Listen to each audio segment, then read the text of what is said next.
Hello and welcome to this video. Today, I'll guide you step by step on how to change your sending email address in ConvertKit. It's super easy to get started. If you'd like to follow along, check the description below for a free trial link, or simply log in to your ConvertKit account.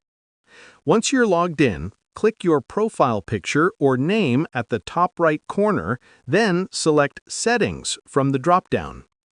In the Settings menu, scroll down until you see the Email section and click on it. Now, delete your current email and click Add From Address to enter a new one. Type your name. This will appear in the From field of your emails. Then enter the new email address you want to use for sending messages.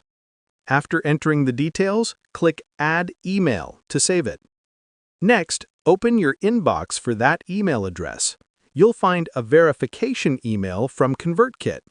Click the Verify button or link inside to confirm ownership of your new email address. Once verified, return to ConvertKit, find your new email in the list, and click Set as Default. And that's it! Your new sending email is now ready to use in ConvertKit. If you want to learn how to grow your email list faster while earning high-ticket commissions, check out the free training linked below. Thanks for watching, and I'll see you in the next video.